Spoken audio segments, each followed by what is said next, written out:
Hi, FanDummies. Before we get started talking about the LEGO Star Wars Holiday Special, we want to say thank you to our friends at Night Shift Radio for sponsoring today's show. You can find all their shows at nightshiftradio.com. Are you ready to get started, Aaron? Yeah, let's do it. Hello, everybody, and welcome to FanDummies. I'm Greg. And I'm Aaron. Today, we're going to talk about the Disney Plus movie, the LEGO Star Wars Holiday Special. You excited about that, Aaron? Yeah, but you failed to wear your Santa hat, or your Life Day hat, or your Life Day sweater. Well, we will cover what it's about, although Aaron just told you. Some fun facts, who the actors are, plus we count down our 5 favorite scenes. And then we're going to do an overall review of the movie. So stay tuned till the end to see what we rated it. It's going to be 1 million. It's always 1 million. It's going to be 1 billion. I don't know what you're talking about. Do I smell some tip-yip?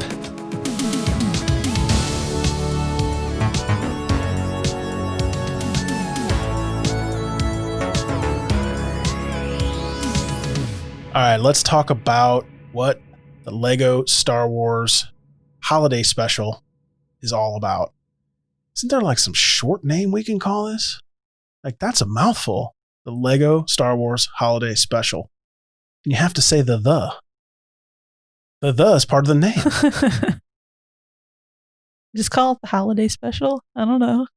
After struggling to train Finn on how to use the Force. Ooh, that's quite the statement, right? Mm-hmm. Rey leaves her friends who are preparing for Life Day as she sets off on an adventure to gain a deeper knowledge of the Force and learn a better way to train Finn. She should use like snacks. That's what works for me. Jedi texts point her to a mysterious temple where she is hurled into a cross-timeline adventure. I mean, there's a Stargate, kinda. It's a Stargate. Will she make it back in time for Life Day? No, she doesn't. Spoiler. That's the end of the movie. Now you don't have to watch it. Yeah, that was it. Say you're welcome. You might ask, what the heck is Life Day? Yoda describes it as a holiday of friendship, family, and connection. Like when my cable modem connects, that's a good time on Life Day. Yeah. It's connection between people. You know, like when the ET goes, and then the other one's like connection. Nice. Originally a Wookiee holiday, Life Day was introduced for the 1978 made-for-TV movie, The Star Wars Holiday Special. That's how you say Life Day in Wookiee. I can't understand. There's no subtext.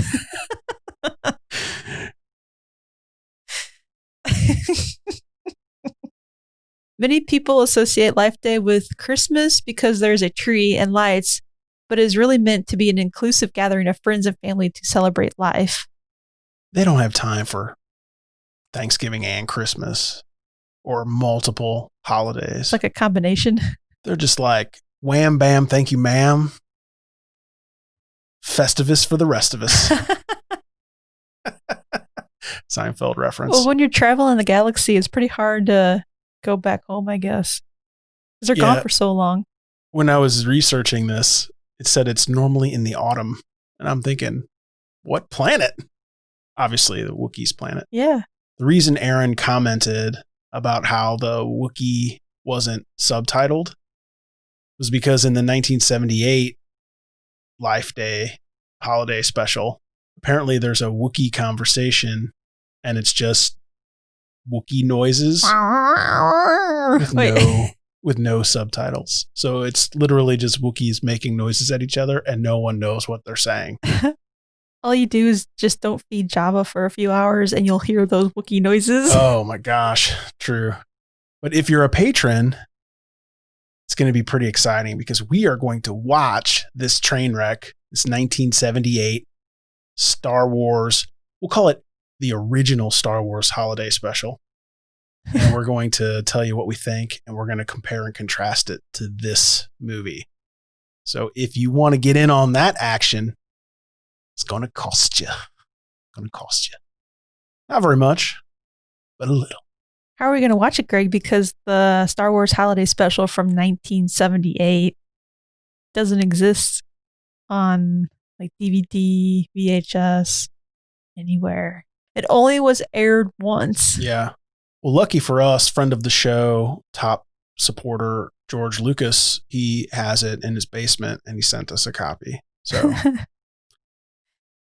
that's how we're going to watch it. Yeah. We were supposed to go over there and watch it, but with this stuff that's happening in the world, it's just not safe to leave. Yeah. He said, don't come to Skywalker Ranch right now. It's not safe.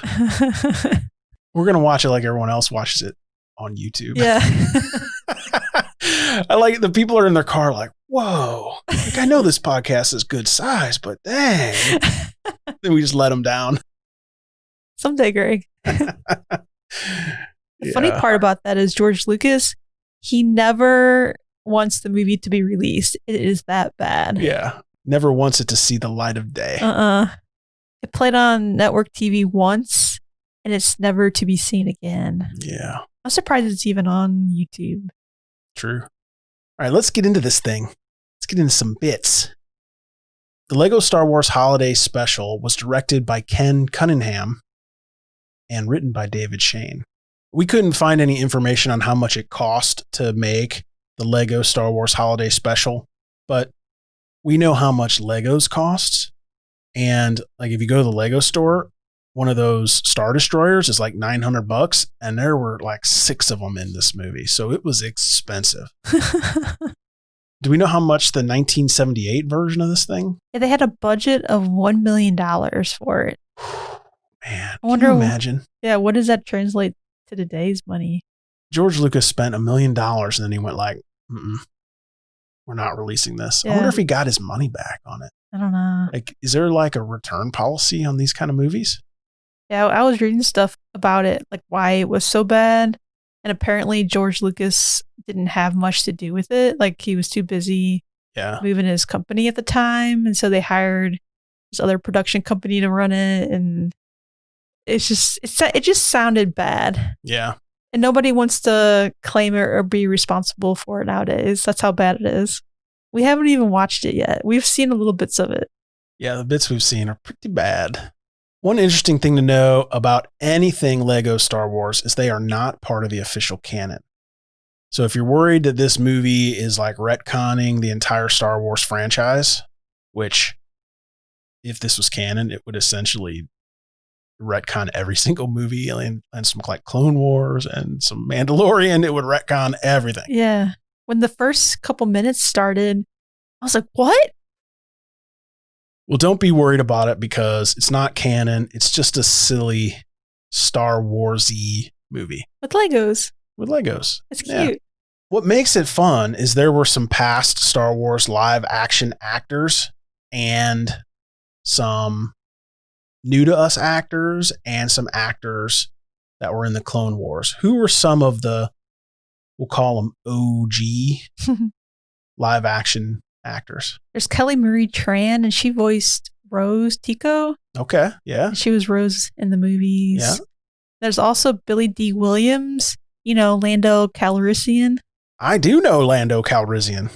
But then there are some voice actors that are new to us, at least. Yeah. Yeah, Rey. She was voiced by Helen Sadler. And she voiced Rey before in the Lego Star Wars The Resistance Rises. Wait, that wasn't Daisy Ridley? No. It sounded exactly like her. I think that's why they hired her. Holy smokes. Yeah. My mind just got blown, honestly. Finn wasn't voiced by John Boyega from the movies. He was voiced by Omar Benson Miller. Finn didn't, from the minute this started playing, I said something's not right with Finn. He didn't sound right. Something's not right with Finn. Yeah. Rey sounded right, but Finn didn't, I don't think. Yeah. Yeah, so that wasn't as good. Mm-mm. Then there are some people that do voices in Clone Wars that voiced some of these characters. We've talked about Matt Lanter like millions of times on the podcast. Yeah. He voices Anakin Skywalker in the Clone Wars and in this movie. Awesome. Yeah. Anthony Daniels, he voices C-3PO. He voices C-3PO in like everything. So not just Clone Wars. Yeah, not just Clone Wars. The live action stuff too? Yeah. Oh. You would think I would know these things, but I can never remember the stuff. You look at his IMDb page and it's just C-3PO, C-3PO. It's awesome. He must really like doing it. Yeah. Then there's Tom Kane, and he voices Yoda and Qui-Gon Jinn. Okay. I think he did a good job as Yoda. Mm-hmm. Yeah. Yoda sounded great. Yeah. I think it's because we're used to him from the Clone Wars. Mm-hmm. And then, of course, you always have to have D. Bradley Baker in everything. This guy's going to work for the rest of his life. If there's a clone that needs talking, D. Bradley Baker's your man. He voiced stormtroopers in this movie. Mm-hmm. And Max Rebo, that like little blue elephant guy that plays the like circular xylophone. Really? Yeah. Wow. It wasn't really talking. It was just like sounds. Still. Yeah.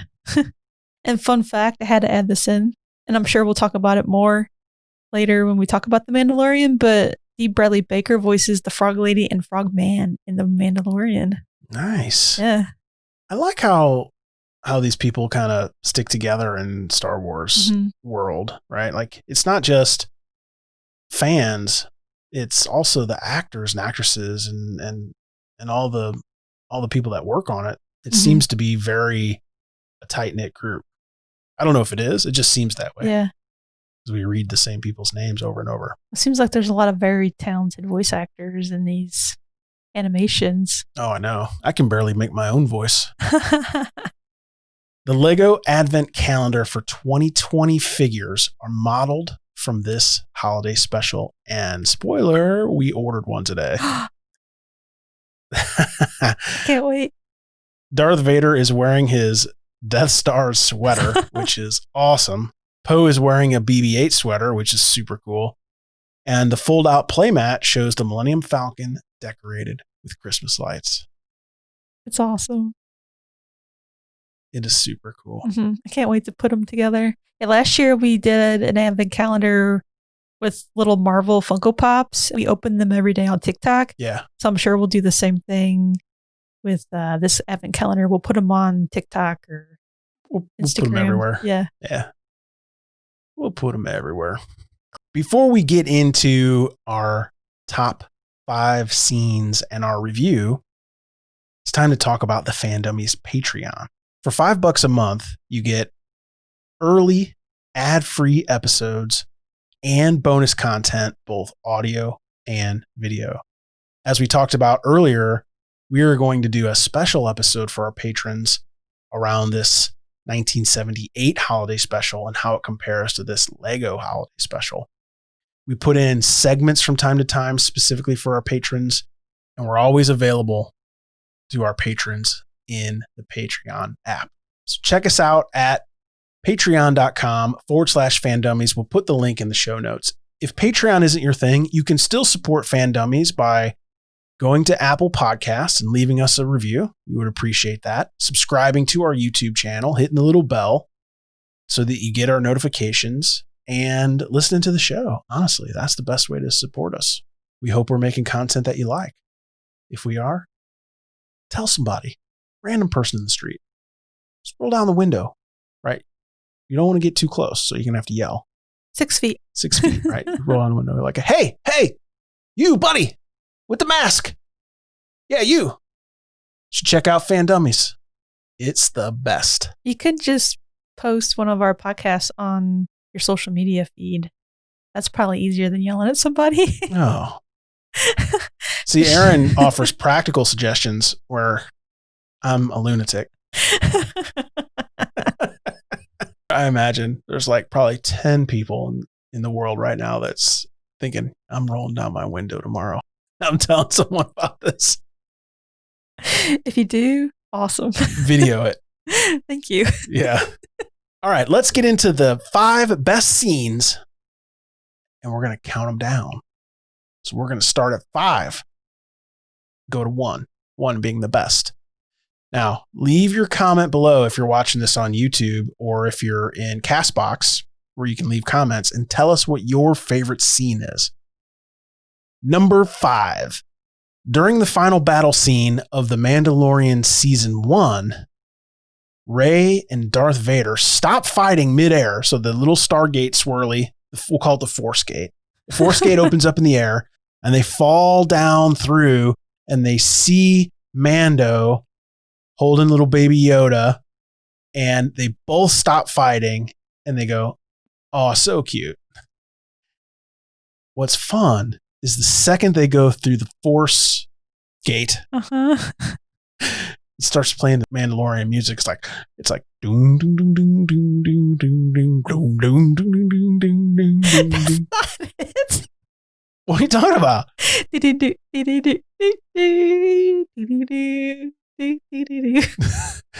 Mine was it's so in my much head better. all the time.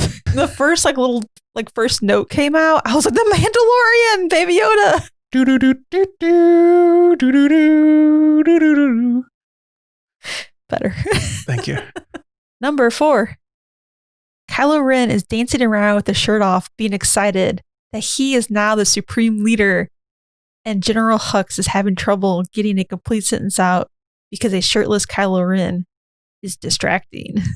Excited like happy, just to clarify. What? This is a PG show. I don't know, but it was awesome. That was good. I think General Hux might not, he might have a thing for Kylo. That's all I'm saying. It's just weird to me that Kylo Ren felt the need to take off his shirt during The Rise of Skywalker. And so now we have to relive it again through Legos. It's the writers. They're like, what would set this scene off? Number 3. Emperor Palpatine is explaining his evil plans, and Darth Vader says, Death Star 2 feels kind of derivative. How about Starkiller Base? Palpatine says it's the stupidest name I've ever heard. It's pretty stupid. Darth Vader gives Palpatine a mug that says Galaxy's Best Emperor, and he says, of course I'm the Galaxy's Best Emperor. I'm the Galaxy's only Emperor. And he throws the mug. You sound just like him. No. What? Can you imagine if you got your dad, like world's best dad, and he's like, I'm your only dad. So funny because every time we watch movies or shows, Greg's always like, there's a world's best whatever mug in that box. Listen, I can tell when somebody's about to get a cheesy gift. Like a super sentimental cheesy gift. I'm going to get you world's best husband cup. Yeah. You'll probably use it too. I will use it. You'll be over there on the podcast like. Listen, I'm totally basic. I'll be like, my wife got me this. It's my most favorite mug. Didn't they take this from another Star Wars Lego movie or something? Yeah, they did. It was like the exact same scene and everything. Hey, if it works, saves a couple nickels. Yeah. Number 2. Rey goes back to the scene in Empire Strikes Back where Yoda is training Luke on Dagobah.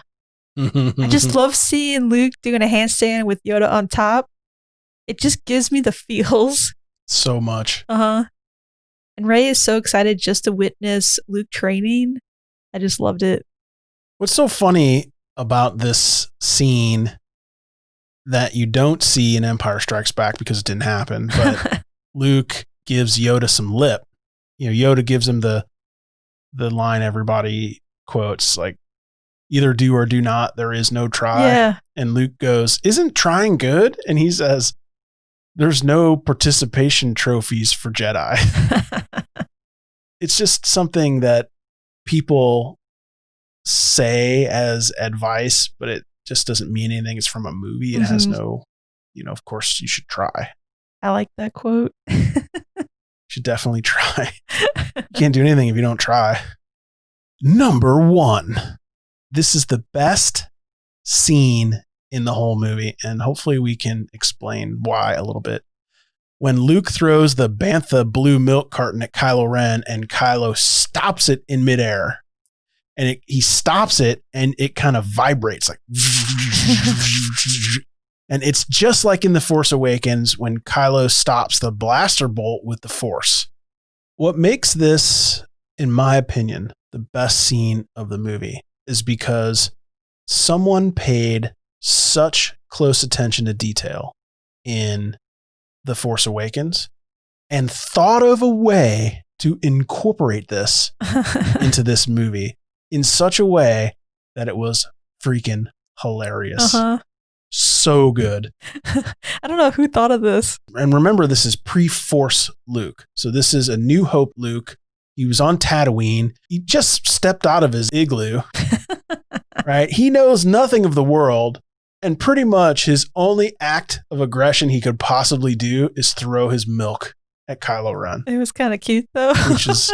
which is just so great because, now he's awesome, right? Luke Skywalker is one of the amazing Jedis of the series, but then he was just a punk kid moisture farmer. If you pre-order the Lego Star Wars Skywalker Saga Deluxe Edition, you will get this same Luke minifigure holding the Blue Bantha milk carton, and I'm getting this. That's funny. Getting this. Luke drank blue milk in A New Hope and green milk in The Last Jedi. He's drinking this blue milk. Like he whips it out of his back pocket, behind his back. I don't know if he does the Kylo Ren force thing and he just does it unknowingly and he's reaching into the fridge at home. I don't know, but he has always got some milk in this movie. And the dude is thirsty. You ready to get into the review? Yeah. I think people are already picking up on the fact that we had fun watching this movie. But there's always bad. My bad isn't really bad. Aaron's bad is, I think Rey could have been cooler. Well, she was pretty cool. I think she was cool enough. I think Baby Yoda could have had more screen time. What? My bad is that Baby Yoda wasn't in it long enough. Knew it. But I hope now that we have seen Baby Yoda and Mando in a Lego form, hopefully we'll get a movie or a series with The Mandalorian. That would be amazing. At least like a Community episode where they all turn into Legos and they don't know why. Oh, yeah. That would be nice. I'm hoping for that. That's not a bad. Hoping for a Lego movie with The Mandalorian is not bad. Well, that Baby Yoda wasn't in it long enough. Oh, I see. That's all that you thought was bad. Yeah, I loved it. All right, I probably smiled and laughed the whole time I watched it. It was really good. It was really good. Okay, well, tell us the good now. I thought it was super cute and super funny. And I didn't know how they were going to work in all the characters. I guess I should have guessed that there was going to be time travel. Because, when you think about it, everybody doesn't exist at the same time. Right. I thought the time travel that Greg calls the Force Gate, I thought that was pretty cool. It was cool. Yeah. I loved how all the characters got together for, a holiday. And it brought a lot of characters together that we haven't seen in a while as well. I thought that was kind of fun. Yeah.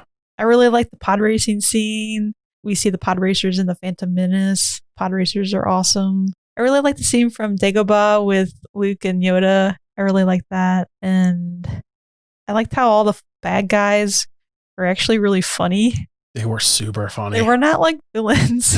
No, the Emperor specifically was really funny.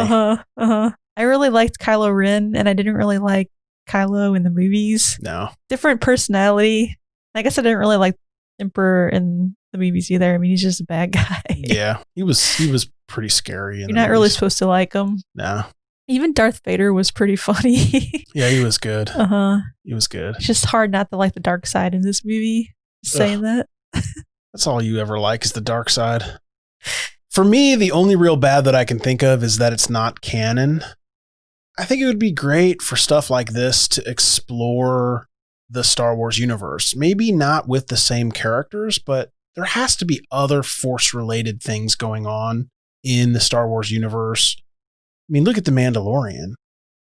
Who would have thought that anyone would be interested in The Mandalorian? Yeah. But people are, because it's super interesting. I think it's really good. I think you could do stuff like that with these Lego movies and have it be canon. Mm-hmm. For example, it would be amazing for Rey to figure out that she can time travel on her own using the Force, not with those rocks and not in that cave. Or maybe there's special places like nexuses of the Force. Yeah. Where she can go and sit and meditate and then boom, go places.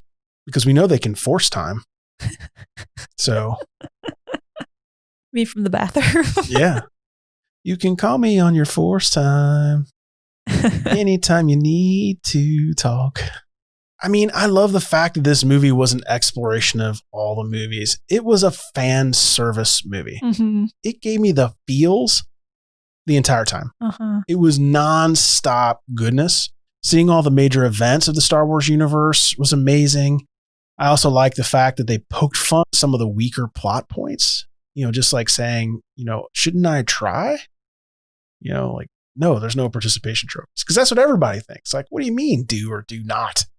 There is no try. It doesn't even make sense. The fact that there's 2 Death Stars and then they have a third one, the Star Killer base, is really weak writing. And I think many times in a fandom this big, people are either too rosy-eyed, where they're like, oh my God, it's Star Wars. It's so good. It's just a Star Killer base. It's genius. It's genius. Oh, it blows up planets. Or they're super toxic. Like it's one or the other. I like the first one you were making fun of me. No. You had some critical things to say of the latest movies. Yeah. The toxic part is a real problem, I think, with the fandom right now. It's a lot of fandoms. That's not just Star Wars. See it all over. There's YouTube channels out there dedicated to just talking crap about Star Wars. And I guess a thumbs down is still interaction. Yeah. It is what it is. But it's always good, I think, to acknowledge the weaker plot points, but just without being toxic, right? Which I think this movie did so brilliantly. Like it poked fun at the dumb stuff and we laughed about it. And hopefully everybody that wrote for Star Wars is like, yeah, that was me. Yeah. My bad. There'll be no more Death Stars. Promise you. No more Death Stars. All right, let's get into rating this thing now. Oh, yeah. Out of 5 stars, Aaron, how many stars would you rate the Lego Star Wars Holiday Special? 5. 5 stars? Yes. You're saying this is the perfect movie? Yes. Oh my gosh. We watched it again and I still really loved it. It was good the second time? Yeah. It was really good. I mean, for a Star Wars movie not in canon, it's like an hour long, right? It's pretty entertaining. I think any age can watch it. I think the adults are going to laugh at it way more than the kids. Yeah. You don't have to be a hardcore Star Wars fan either to enjoy it, I don't think. So it'll appeal to a lot of people. Yeah, I'll give it a solid 4 out of 5. I don't know what could have made it a 5. A little bit more Baby Yoda time and the Mandalorian time. I think maybe that would have bumped it up for you. I would have gave it a 5.5. I just think that it just didn't have very much stakes, right? Like I think the story itself is kind of weak. The fan service was really great. So it could be a 4.5. I just love seeing all the characters in Lego form as well. Yeah. I think they're really cute. I think 4 stars is great. I mean, you don't watch this for the story. No. Right? You watch it because you get to explore the Star Wars universe. So if they had this and an amazing story, it would have been a 5 out of 5. All right. Before we end the show, Aaron is going to give you a ton of homework. I mean, some serious homework, but it's good because we're getting ready to go into the holiday season. And I'm sure you have a lot of time off to watch all this stuff. Yeah. And December is going to be a fun month. Yeah. There's a lot of stuff ending. There's a lot of stuff coming out or starting. First, we have The Expanse Season 5. They're going to premiere 3 episodes starting December 16th. And there's going to be 10 episodes total. So if you're not caught up on The Expanse, I don't know what you're waiting for. It's one of the best sci-fi shows I've watched. Yeah. It's one of the best sci-fi shows ever made. Yeah. There's no doubt about it. And when you're watching it and something doesn't make sense, either go back and listen to our podcast episodes. We have one for each season. Or you can tweet at Greg because he'll fill you in. Yeah. You can either tweet at me or join our Facebook group, in which case you can pile up the questions. Because I'm a huge nerd and I love answering them. It's a little bit more complex than most sci-fi I've watched. but it's worth it. Yeah, we've done a few episodes on it, so definitely refer back to those. Yeah. If you don't have time to watch it, just listen to our episodes. We'll fill you in. Also, the Mandalorian Season 2 finale is on December 18th. So make sure you're caught up on Season 1 and Season 2 of The Mandalorian. And if you just don't have time to watch it, you can always listen to our Season 1 episode. And we have like a prepare for Season 2 Mandalorian episode you can listen to as well. I cannot believe it, but Wonder Woman 1984 is going to premiere in theaters and on HBO Max for no additional charge. I mean, that's going to be December 25th. It's going to be amazing. Like, I've been waiting for that movie. I don't even remember. It was supposed to come out like last July or forever ago. Are we going to do a prepare episode for that? Yes, you think? I think I want to. Because you read that book. I read the Wonder Woman Junior novel, and based on the trailers that I've seen, it looks pretty accurate. And there's only like the first half of the movie in the book, and then it just cliffhangs. But I think it's going to set us up enough that if we do go over it in a podcast, we'll be able to give you like little bits and details of what you can expect. Yeah. Also, you should go back and watch Wonder Woman's 2017 movie. And if you just don't have time to go watch it, you can listen to us on our podcast episode where we talk about Wonder Woman 2017, because that's going to help you know more about the Wonder Woman universe going into this next movie. We're going to put the links to all of these podcast episodes that we've done in the show notes, so don't worry about writing any of this down. If you're a fan of sci-fi and you read books, Daisy Ridley is going to star in the movie Chaos Walking. It's based on a book series called Chaos Walking, so you might want to read that trilogy. What's the first book called, Aaron? It's called The Knife of Never Letting Go. Yeah, so and it came out in 2008 by Ness. Yeah, so we talk about some books from time to time, but I know Aaron really loves reading the book and then watching the movie, where I hate it. But I might do it for this. I've done it a couple of times. You know, the books are always better. Mm-hmm. So I don't want it to ruin it. But what's cool is it has Tom Holland. So if you are a fan of Spider-Man. Yeah. And then Daisy Ridley for nice Star Wars connection. I saw both of them in it and I was like, in. And if you need more, it has a Jonas brother in it, Nick Jonas. Yeah. If Tom Holland and Daisy Ridley is not enough, you got a Jonas brother. Yeah. It's crazy to me how much Nick Jonas pops up in movies. I know. He's going to be around for a long time. He's super great. Uh-huh. But yeah, I just thought that was fun to throw in there to give you something to look forward to in January. That's coming out like January 21st, that movie. So you have time to read all 3 books. Maybe this is what I should be reading now. You should. I've been looking for a good book. Yeah. Anything else that you want to say, Aaron, or tell our listeners about? No, I think we wrapped it up. Let's put a bow on it. This is the Life Day episode. Beautiful. Thank you for listening to this episode of FanDummies. We appreciate you listening so much. Please subscribe, rate and write us a review if you haven't already. Links to our Patreon are in the show notes.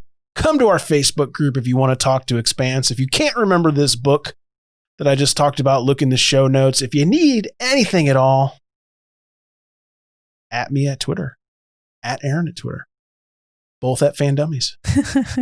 It's the same. You can just go, hey, Greg. Hey, Aaron. You know, when you say at FanDummies. Thank you for listening. Again, everything will be in the show notes below, all the links to everything. Thanks again, and we'll see you next time. Bye. Bye.